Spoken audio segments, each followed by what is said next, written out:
নির্বাচনের সংবাদ সংগ্রহের ক্ষেত্রে গণমাধ্যম কর্মীদের জন্য নীতিমালা জারি করেছে নির্বাচন কমিশন ইসির জারি করা নীতিমালা অনুযায়ী ভোটকক্ষ থেকে সরাসরি সম্প্রচার ও গোপন কক্ষের ভেতরে ছবি তোলা যাবে না। বুধবার 23 জুলাই ইসি সচিব আখতার আহমেদ স্বাক্ষরিত নির্বাচনী সংবাদ সংগ্রহে সাংবাদিক ও গণমাধ্যম কর্মীদের জন্য নীতিমালা 2025 জারি করা হয়। ইসি বলছে, সংসদ ও স্থানীয় নির্বাচনের জন্য এ সাংবাদিক নীতিমালা অনুযায়ী দেশের অনুমোদিত print, television, news portal, IPTV, freelance সাংবাদিক, আন্তর্জাতিক সংস্থা বিদেশি সাংবাদিকদের কার্ড ও গাড়ির স্টিকার দেবে।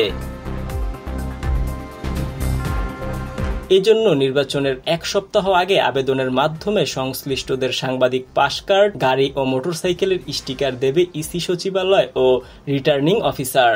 ত্রয়োদশ সংসদ নির্বাচনকে সামনে রেখে এ নীতিমালা জারি করলেও স্থানীয় সরকারের জেলা, উপজেলা, ইউনিয়ন, পৌরসভা ও সিটি কর্পোরেশনের নির্বাচনেও একই নীতিমালা প্রযোজ্য হবে বলেও জানিয়েছেন ইসি।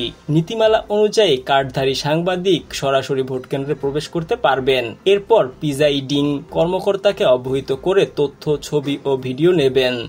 তবে গোপন কক্ষের ছবি তোলা যাবে না।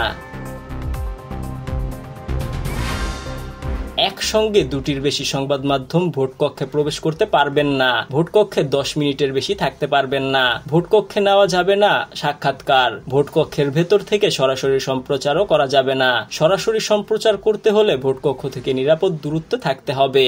ভোট গণনার সময় থাকতে পারবে, সে সময় ছবি তোলা যাবে, কিন্তু সরাসরি সম্প্রচার নয়। ভোটকক্ষ থেকে সামাজিক যোগাযোগ মাধ্যমেও সরাসরি সম্প্রচার করা যাবে না।